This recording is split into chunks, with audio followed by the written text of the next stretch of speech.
Presented in their sport. Prescot has seen and entered in a break where I did him at this advantage take. An ass's knoll I fix it on his head. Anon, his Thisbe must be answering. Hello, I'm Philip Battle, and I'm the admin for Born and Raised in Prescot, in case you don't know. And I'm stood here in front of the almost finished Shakespeare North Playhouse Theatre. Brand new theatre here in Prescot, and it's on the 23rd of April, and it's William Shakespeare's birthday. So what better time to celebrate all things Shakespearean. Now I've started this series which I'm going to examine the Shakespearean Triangle, and if you don't know what that is, that's the linking of three theatres throughout the land. The Globe in London, the RSC, Royal Shakespeare Company Theatre in Stratford, and this lovely theatre here, the Shakespeare North. And the other week I went down to Stratford to sort of like kind of explore a bit about this twinning, because it really is a twinning. Well, it's a it's a trebling a trebling of three places that form the Shakespeare Triangle. And my first stop was Stratford, and to William Shakespeare's birthplace, and I'm going to explore about Tudor Prescot, and if Tudor Prescot is there anything Tudor in Prescot, and discover what Tudor Prescot was in some way like. So I'll show that film now. You find me now on Henley Street, no less. And Henley Street, in case you don't know it, was the birthplace of William Shakespeare. And that's his house there, right at the back. The most famous thing that links Prescot with Stratford, forever linked with Stratford now. There can't be anywhere else in the country that Prescot is more linked with. So, but the most famous thing for this is in the 1990s, when my Uncle Peter took off his shoes and socks right on here. I'll put a picture up now. He was born and raised in Prescot, by the way. Uncle Peter taking off his shoes and socks and airing his feet on the side here by Shakespeare's house.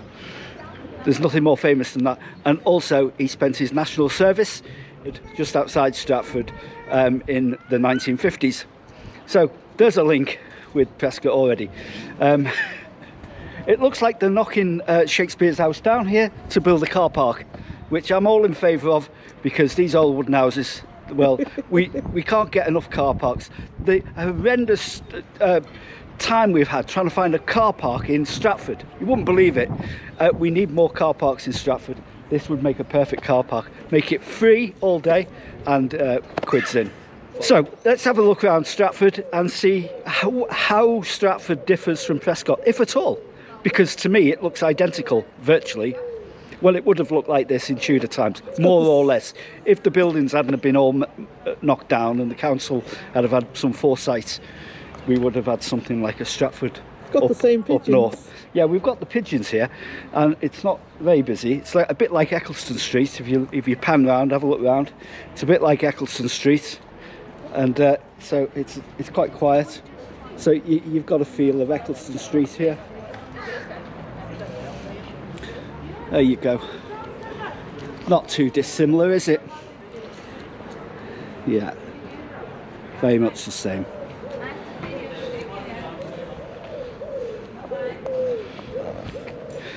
Okay, let's have a look around Prescot. Not Prescot, Stratford. See what we can find. So this is William Shakespeare's house on Henley Street.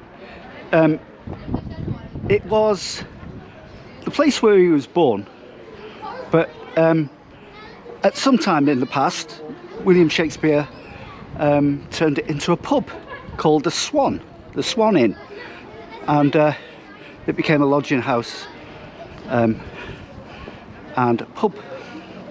Very fascinating place to visit if you're born and raised in Prescot. And this is the coat of arms. He had his own coat of arms, William Shakespeare. Very fascinating to have a look around here. I would recommend anybody who lives in Prescot to come here and have a look inside. What I'll do is I'll show you something of what the inside looks like. And when we visited a few years ago in 2019, sorry. In 2019 we visited.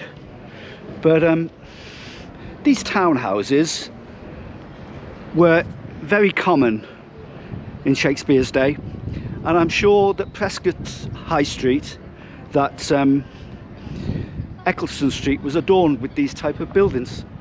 There can be no doubt about it, but this is a particularly fine one right in the centre. His father was Lord Mayor of Stratford for some time, so they made quite a bit of money. You know, these houses don't come cheap even in Tudor times. So let's have a further look round. Right opposite William Shakespeare's house is this house, which looks like it dates from the same period, certainly 1400s, which has been turned into a permanent Christmas shop. And I think that's what we need in Prescot, isn't it? A Christmas shop all year round. I imagine that in a few years to come, Prescot will look a bit like this. Quite lovely, these Tudor buildings. Wouldn't it be great if Prescot had more of these? I know we've got Poco Coffee there at 31 Eccleston Street, but you know, if some of the buildings had been preserved, it would look a lot like this. So if Shakespeare ever did visit Prescot, these buildings would appear right across the country, and surely enough they would have been seen in Prescot as well.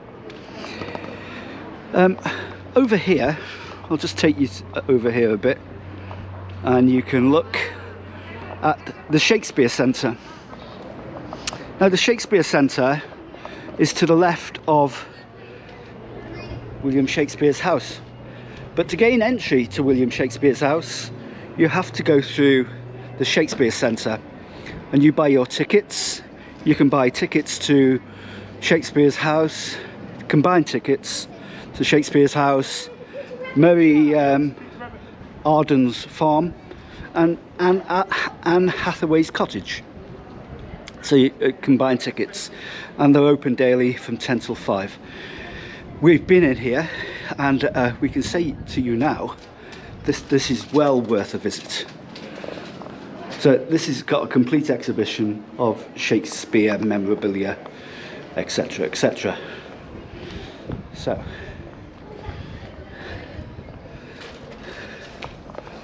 yeah, Shakespeare Centre. Oh noble fool, a worthy fool. Perhaps this is an idea for Prescot, if we've got any red telephone boxes around. I don't know if we have, but this one on Henley Street has been turned into an art installation. Look at this. It's totally fascinating. Wheels and pulleys. It's called Mad Gears by Pascal Betex of Switzerland, and was installed in January 2020. And it is a crazy telephone box. Do you know, with BI cables and British insulated cables, surely an installation like this on the street would be absolutely marvellous, don't you think? Phil? Just setting up these installations, these public art installations around the town for visitors to come and see. A very theatrical piece of art, street art.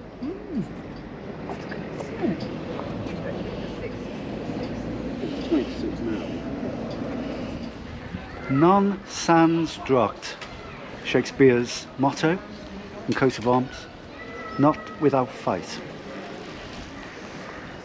Henley Street is very much like Prescot's Eccleston Street, although being a bit wider. But as far as shopping's concerned, I suppose it's the main street in Stratford. Just walking up here towards what would be considered Stratford's High Street. So this would be the High Street. It's or the equivalent of the High Street in Prescot. So this is the High Street, Stratford, which is equivalent to Prescot's High Street, which runs just off Henley Street. Today what you see is some remnants of the Tudor buildings, but these are mostly Georgian buildings, 17th century, and in the 17th century Prescot would have had a lot of these. There are still a few standing, but it's fared worse for wear as far as preservation of these buildings are concerned. Stratford was in many ways very lucky to have William Shakespeare, because in many ways his being born in Stratford has preserved the intrinsic look of the town. We have a church at the end. The Garrick Inn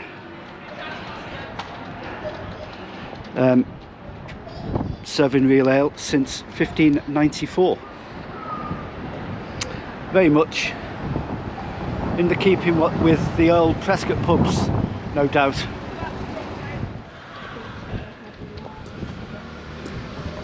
These Tudor buildings, by the way, were put together in kit form. They came as kits, so they could be assembled and disassembled in and reassembled elsewhere.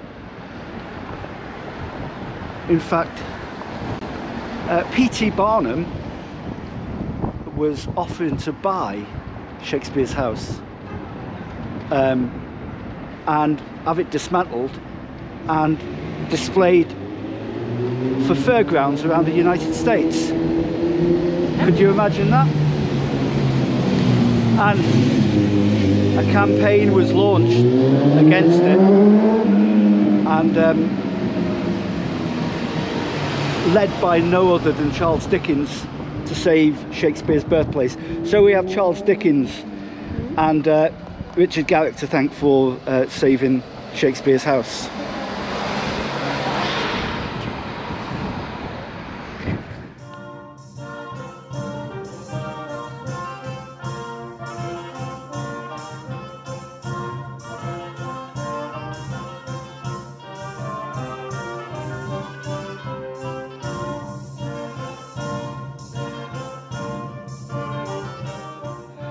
The Indigo Hotel.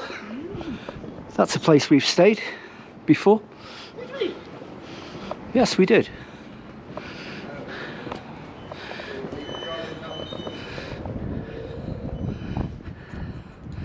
This building over here is Shakespeare's old school, where he learnt to read and write and everything else he learnt. And you can go in during the day and have a look round, but it's got the schoolrooms up there, and next to that down here are the Elms houses.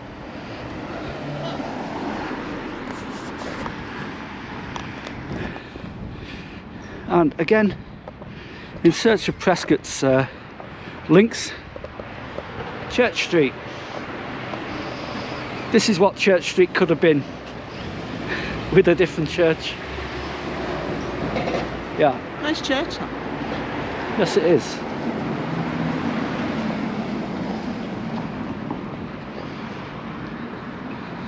Church Street. This is what you could have had with your Brucey bonus. Prescot was hard done by, really, wasn't it? It had a hard life. Yeah, it suffered a bit.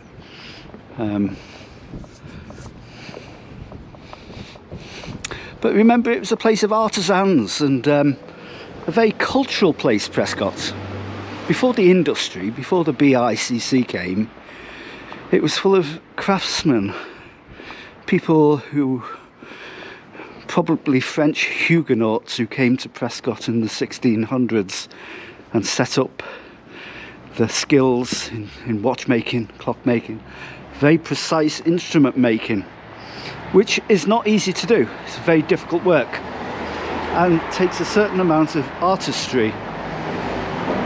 So if you compare Prescot to Stratford, well, the comparisons are there. You just need to look for them. And remember, this is a town that we will always be linked to now, historically and culturally. Prescot and Stratford are almost like brothers in arms now, with the opening of the Shakespeare North Playhouse this year. I don't think the town will be seen in the same light again. Okay, the architecture, we can't compete with this, obviously, but then Stratford has had over 400 years of Shakespeare's influence to mould it. And when you get such a cultural icon like Shakespeare from a town, people want to preserve it. People want to preserve that culture and heritage, and that's why these buildings have survived. And that's why they haven't survived in Prescot, is because we didn't have that same kind of culture. We did have John Philip Kemble, one of the most famous actors of the Georgian era. He came from Prescot, but unfortunately his house was knocked down in 1969, which is a tragedy, really, because at least it would have been a place of pilgrimage.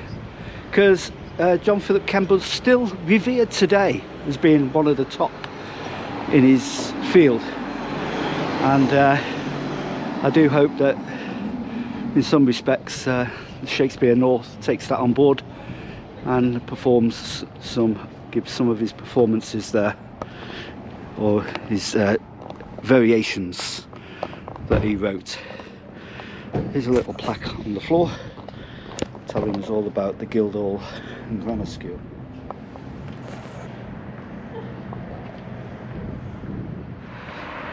Here's a link to Prescot, the Hotel Indigo, which I've stayed in. I've actually stayed in that hotel. A superb hotel as it is as well. So, yeah.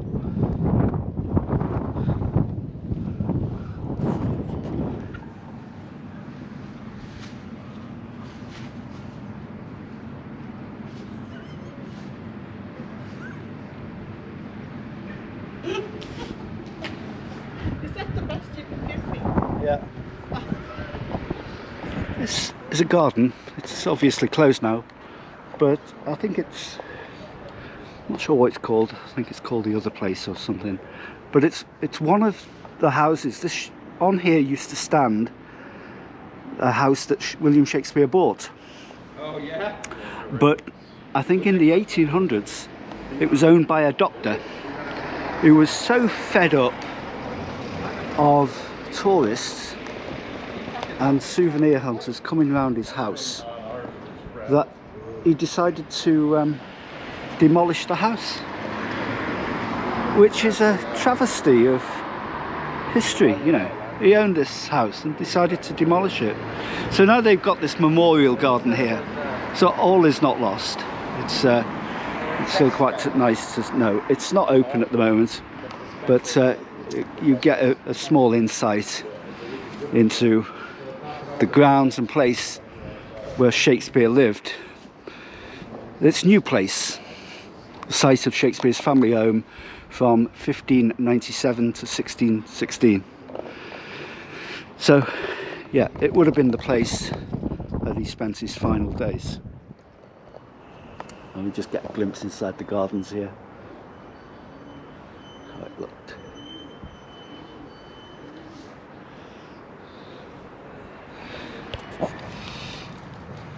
Don't you think that was a bit vindictive for him to pull it down?